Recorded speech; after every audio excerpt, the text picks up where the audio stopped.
Donc, je vais intervenir pour les 3 prochaines délibérations.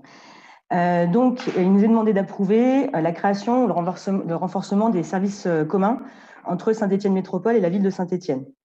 Alors, il s'agit aujourd'hui de la Direction générale des services, de la Direction finances, ressources et programmation et du service gestion des bâtiments.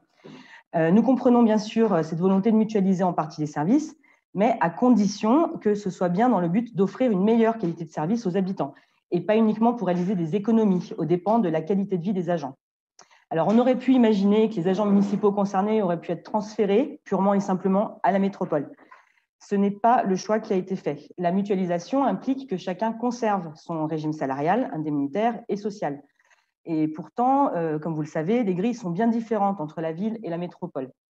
Alors, comment expliquer à un agent municipal qu'il aura travaillé en équipe, dans un même service, avec des agents de la métropole dont les conditions sont plus favorables? Le manque de reconnaissance, c'est reconnu comme étant la première cause de souffrance au travail et cela joue grandement sur la motivation des employés. Donc, nous connaissons tous aujourd'hui l'implication des agents dans leurs tâches quotidiennes, mais nous nous inquiétons du signal négatif qui leur est envoyé par ce schéma de mutualisation.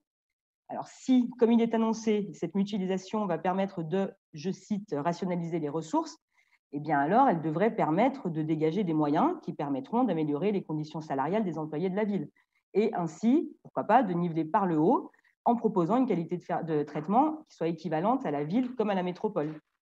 Alors certes, les CTP ont été consultés conformément à l'obligation légale, mais nous nous inquiétons du peu de cas que vous faites de ces organes de discussion entre élus et salariés. En effet, dans l'ordre du jour et les délibérations qui ont été communiquées le 15 mars à l'ensemble des membres de cette Assemblée, eh bien, nous avons eu la grande surprise de voir écrit noir sur blanc que le CTP de la ville de Saint-Étienne a approuvé ces évolutions d'organisation le 16 mars et que le CTP de Saint-Étienne Métropole les a approuvées le 22 mars. Donc le 22 mars, c'est-à-dire aujourd'hui même. Pourriez-vous nous expliquer comment vous avez su que les représentants des salariés allaient approuver ces évolutions d'organisation avant même de leur avoir été présentées en CTP? Certes, la version présentée aujourd'hui, on sait qu'elle prend en compte certaines remarques faites par les représentants syndicaux lors des premiers CTP qui ont eu lieu les 2 et 4 mars, mais jusqu'à preuve du contraire, aucun membre de l'équipe municipale n'a encore la capacité de prédire l'avenir. Monsieur le maire, cela montre une nouvelle fois le peu d'intérêt et de légitimité que vous portez aux instances démocratiques de dialogue et d'échange.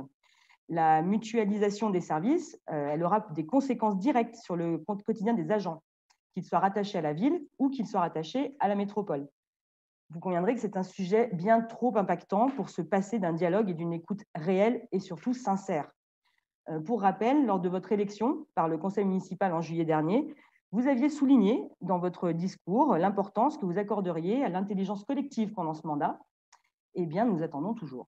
Le groupe Le Temps de l'écologie vous demande simplement de tenir vos engagements au-delà des mots. Et dans cette attente, eh bien, nous nous abstiendrons pour toute délibération qui n'aurait pas respecté les procédures de consultation. Pour les délibérations qui viennent, donc les 13, 14 et 15, nous voterons en abstention puisque nous n'avons pas les éléments nécessaires. Je vous remercie.